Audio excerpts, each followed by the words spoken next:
संत सबका साथी होता है और सबका हितकारी होता है और संत सबका होता भी है, परंतु वह संकोच के कारण कुछ कह नहीं पाया रबिया जी को।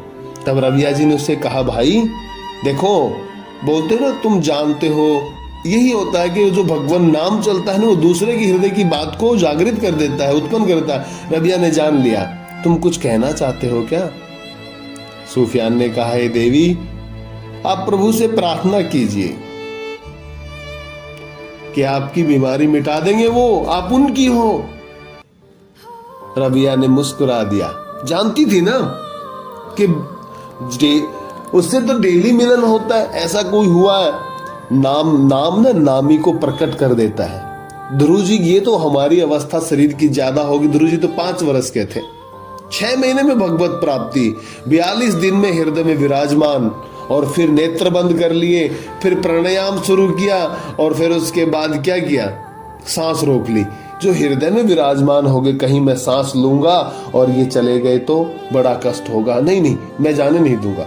सृष्टि में मतलब कोलाहल मच गया, पक्षी मरने लगे, जीव जंतु गिरने लगे कि क्या हो गया। देवताओं ने जाके प्रभु से प्रार्थना की, प्रभु कैसी लीला है? कहा कि मेरा एक बालक छोटा सा भक्त है, ये सब उसका किया हुआ, मुझे जाना पड़ेगा। जब गए तो वो छवि सामने प्रकट हुई। तो डेली मिलन होता भक्तों का। तब रबिया जी ने मुस्कुराते हुए जवाब दिया, सुफियान, क्या तुम इस बात को नहीं जानते कि बीमारी किसकी इच्छा और किसके इशारे से होती है? क्योंकि वो सुफियान भी तो साधक ही था। इस बीमारी में मेरे प्रभु का हाथ नहीं है।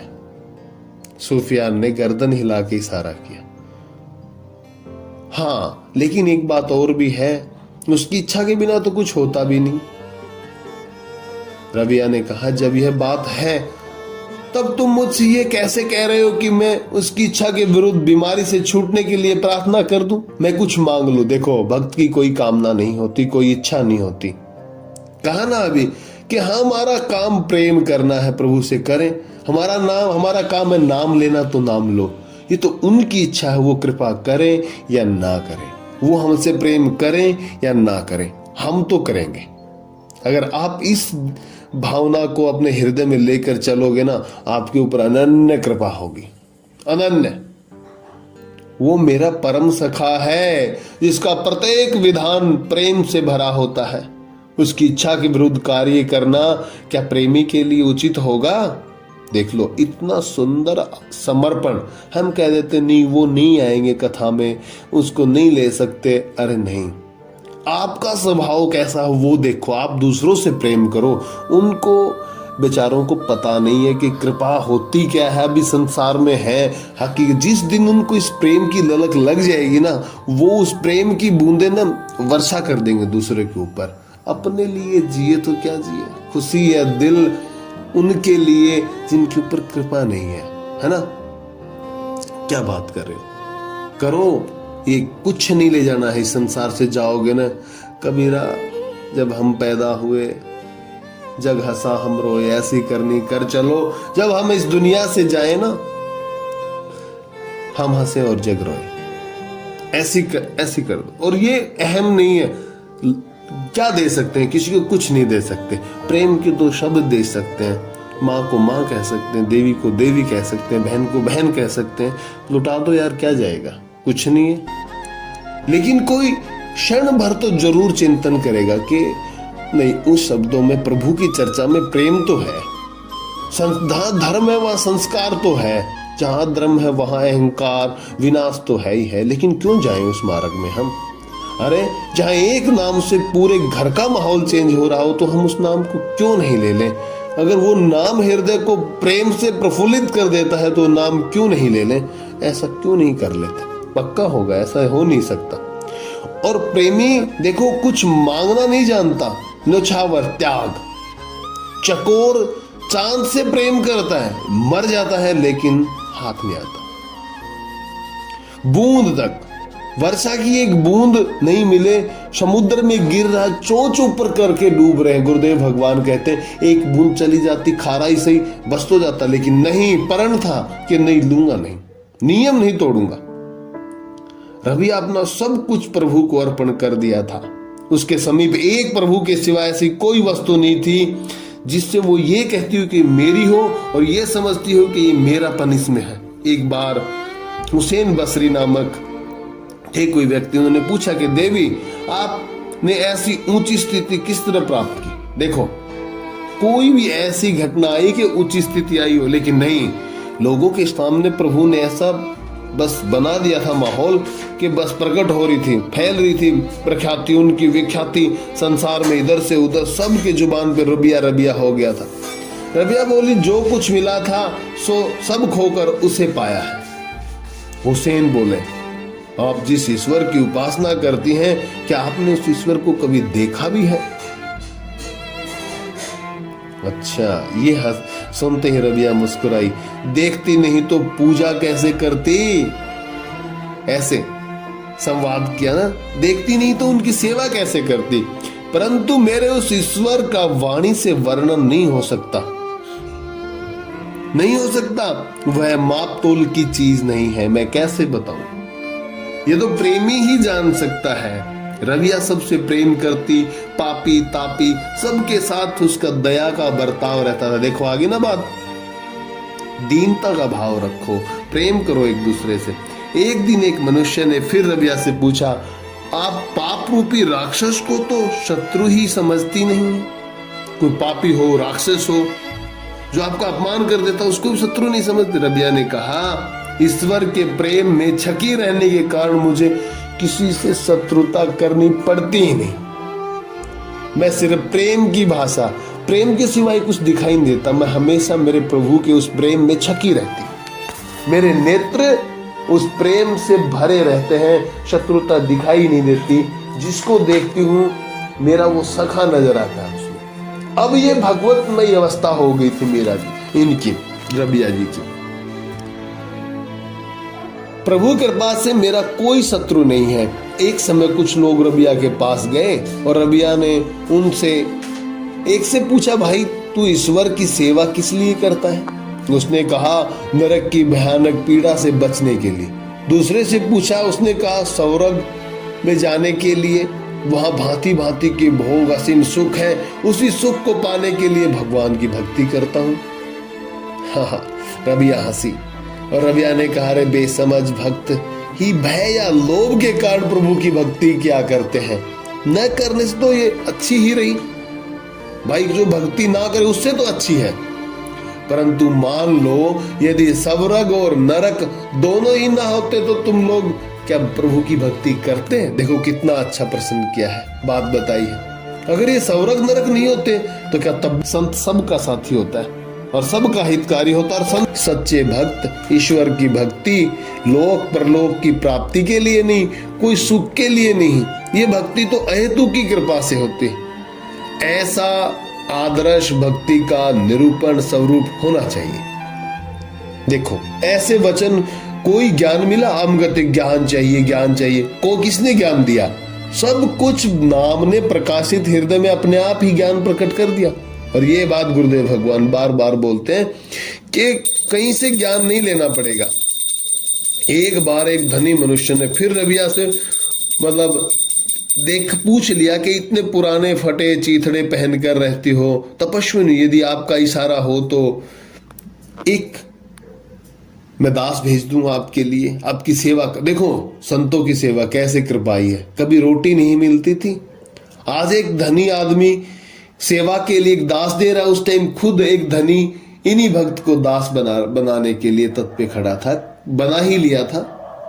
तो कृपा का स्वरूप देखो, भगवान की शरण जाने के बाद जो प्राप्त होता है वो ये देख लो। रबिया ने कहा कि भाई ये जो सांसारिक दरिद्रता गरीबी है ना, ये कुछ नहीं है और मुझे कोई भी शर्म नहीं है। इस शरीर का तो क्या, ये स्त्री शरीर पुरुष शरीर आप लोग समझते हो, मुझे कोई फर्क नहीं। और मुझे मांगने में शर्म भी होती है, और ये क्यों नहीं भी होती? जब ये सारा जगत मेरे प्रभु का ही है, तब उसे छोड़कर मैं दूसरे किससे क्या मांगू? मुझे जरूरत होगी तो मैं अपने उस मालिक से ही मांग लूंगी। मुझे आप लोगों से मांगने में शर्म नहीं है, ये उसी का है। लेकिन जब भी जरूरत होगी तो मैं उसी से मांगूंगी, आपसे नहीं। फैला दूंगी मेरे मालिक के आगे वो हाथ। देखो ऐसी निष्ठा देख लो। मैंने बचपन में ना, मेरी एक दादी थी, वो एक कथा सुनाया करती, वो हृदय में रखी हुई आज भी। कहते कि एक जंगल में दादी पोती रहती थी और वहां से गाड़ियां निकलती थी अनाज की, बेचने जाते थे लोग। तो एक दिन एक गाड़ी निकली, उसने कहा माता, पूछते थे, मैया रहती बूढ़ी है तो अनाज उनोज दे देते हैं, कि माता कुछ चाहिए? तो अपनी पोती को बोली कि देख बेटी है कुछ? पोती ने अंदर से जवाब दिया, दादी आज रात का है। तो कही कि भाई नहीं चाहिए, कि मैया आज रात का ही है, कि कल भगवान और देगा, है ना, कल भगवान और देगा। रविया तो ऐसी बात थी, उनकी निर्भयता देखो, उनकी वो देखो क्या बोलते हैं, निष्ठा देखो। एक समय एक मनुष्य ने रबिया के वो जो फटी हुई गुदड़ी थी, रूप सनातन जी जैसे रखते थे वैसे ही गुदड़ी थी। संतों का चरित्र सुन के ही हृदय में बदलाव आता है। वो गुदड़ी को देखकर कहा, देवी मेरी अनेक धनिया मित्र हैं, धनियों से मित्रता है, आप आज्ञा करें तो आपके लिए एक जरूरी सामान ले आऊं। रबिया ने कहा, तुम बहुत गलती कर रहे हो, वे कोई भी मेरे अन्नदाता नहीं है।